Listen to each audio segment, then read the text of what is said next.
A man who has single-handedly changed the entire smuggling business in the Netherlands. He professionalized the business by creating separate divisions which all had their own task. Whether it was purchasing, smuggling, or distribution, he made sure every division ran smoothly, almost like a real business. He was one of the first in the Netherlands to start bribing customs officers, government officials, and police agents, all with the aim to become the biggest player in the world. When he moved around, it was always with 3 bodyguards in his car and 2 in another car following him for safety. This man was not born into poverty. His dad was the CEO of one of the biggest companies in the Netherlands at the time. But he decided to live a different life. A life that would ultimately cost him because he just could not stay away from one specific thing. This is the story of Klaas Bruinsma, the biggest Dutch kingpin ever. Klaas Bruinsma, also known as the Reverend, is born in Amsterdam, the Netherlands, on the 6th of October 1953. He spent most of his childhood in the inner city of Amsterdam until he moved to Blaricum in 1964. Klaas's dad was the founder and director of Rack, one of the biggest soda makers in the Netherlands at the time, making him a wealthy man. But life for Klaas as a kid was not always fun. His dad, Anton, was not the loving and caring father he had hoped for. Anton was very strict and showed zero love. He would bully his son frequently. His way of teaching his son life lessons was very strange too.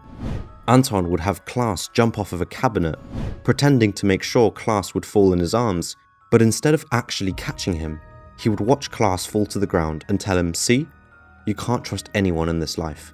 That was a stupid mistake." That was not the only time his dad would pull those kinds of actions. It lit a fire in Klaas, a fire that would make him do unimaginable things later in life. Klaas later confessed to his psychiatrist that the constant physical and mental mistreatment by his dad left a lot of scars, both mentally and physically.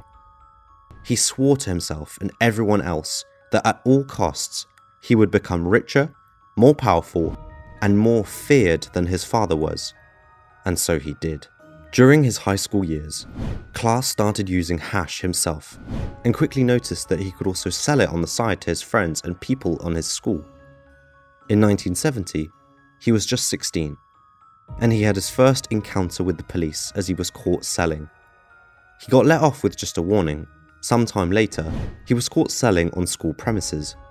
The school decided to suspend him, and from that moment on, Klaas decided to focus solely on the drug trade. Tons of hash entered the port of Amsterdam, but also in many other European ports.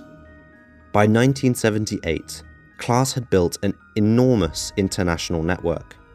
He got his goods from Pakistan, Lebanon, and Syria, and his market to which he sold was the entire European Union. Pakistan was his main distributor. He travelled to the country more than 30 times, and his connections were so good that he could order on trade and pay whenever he sold the goods. Per shipment from Pakistan, they would ship approximately 5,000 kilos on average. Purchase price? A few 10,000 guilders. The street value in the Netherlands? More than 25 million guilders. Now that's a return on investment. It took him a few years before he could really call himself a multimillionaire, but as the shipments got bigger, it is believed that some of his largest shipments were worth 300 to 450 million guilders, which would have been between 136 million euros to 200 million euros. That's a lot of money.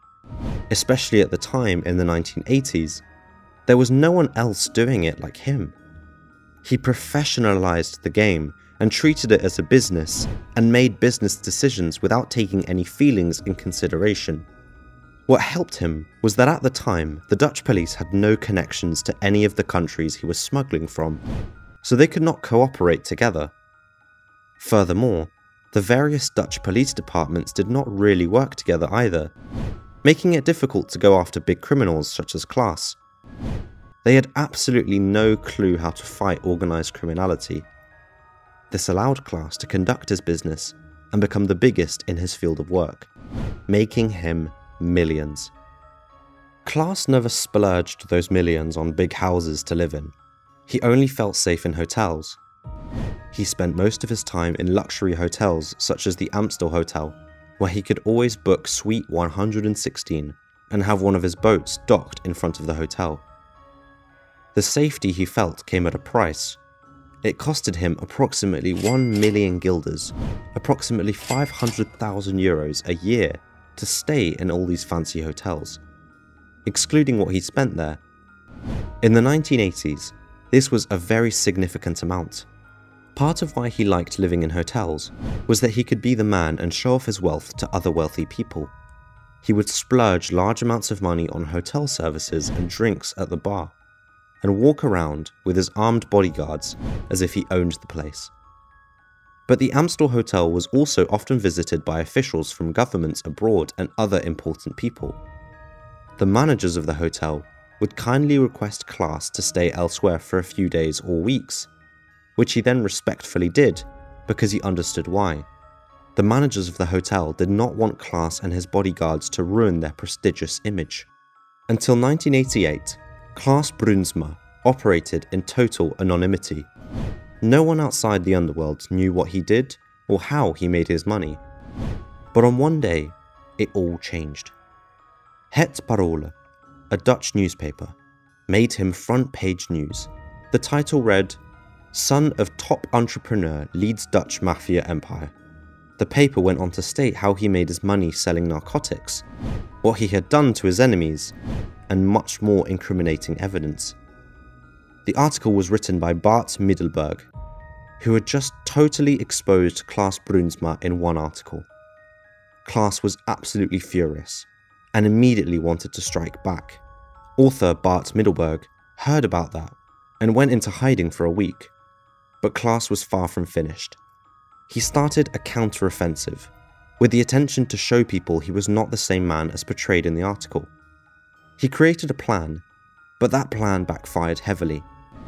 He asked the writer of another Dutch newspaper, Nieuw Revue, to join him for a few days and wanted him to write an article about it. Little did Klaas know that this article would turn against him and only cause him much more trouble. Klaas sued Het Parool to take down the article and rectify what was said. Nonetheless, things only got worse for him in court. His lawyer told judges that it was false that Klaas had bodyguards and was involved in any legal matters. In his interview with Nieuw Revue, however, he did state that he had bodyguards and was involved in illegal business matters. It is still unclear why he did that interview and allowed the journalist to join him for a few days, as it was 100% sure that it would only confirm what was said in the first article about him. His case in court stood no chance. The article could stay up and did not have to be rectified. Klaas's downfall was imminent. While drunk, he once got really emotional and told the reporter while crying that he could not do it anymore and was done with his criminal life and wanted out. But he could not. He was already in way too deep and made way too many enemies to be able to quit. The court case and the media coverage made him famous overnight. And as a criminal, the last thing you want is to be famous. His connections started avoiding him, afraid to become part of his police investigation. Klaas got isolated and depressed. Because he was taking prohibited substances, he became unpredictable and lost even more people around him. Slowly but surely, he lost the top spot in the underworld, and he decided he wanted to retire. But in order to retire, he needed one last big hit that would allow him to live comfortably for the rest of his life. He named this big hit the Grote Berg, or in English, the Big Mountain. 45,000 kilo hash from Pakistan, hidden in refrigerated trucks. Unfortunately for him, the shipment got busted, and he had to say farewell to his retirement funds. But that wasn't all. While his entire shipment was in progress, Klaas did nothing but brag about de Grote Berg. That was incoming, and would set him up for life. This alerted the police and ultimately led to the seizure. A lot of people had invested in the shipment and now blamed Klaas's loud mouth for the failure. After all that had happened, the end was near for Klaas sooner rather than later.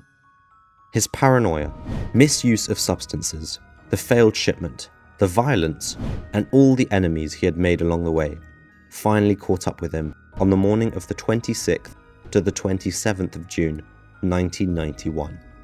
As he exits the Juliana bar in Amsterdam, he is fatally struck. The reason for this assassination has never been revealed, neither by the one who did it. His name was Martin Hoogland, who used to be a rogue cop and who had started working for the Yugos. An interesting plot twist was that another man later claimed and admitted being the one who did it. Because Klaas had ordered a successful hit on his brother, he wanted his revenge. This was never confirmed by the police, and Martin Hoogland served the entire sentence only to have his life taken himself when he was on early release. Klaas Bruinsma, a man who had such a tough upbringing that it scarred him mentally and physically for the rest of his life. His only goal in life was to become richer, more powerful, and more feared than his father would ever be, which although for a short period of time he definitely accomplished, but at what cost? His last weeks, he was so paranoid that he didn't even trust his own shadow. He looked pathetic, and only cared about his white powder, which he could not live without. His entire entourage left him, and nobody wanted to speak to him anymore because he was nothing more than a liability. After spending another night at the bar, the end finally came, which maybe was for the better. Thank you for watching, and let me know what you think of Klaas Bruinsma's story in the comments. And last but not least, I want to do a major shout out to Joanna Wilson, who has been here since day one and is the first member on my channel. Thank you, and I appreciate you watching.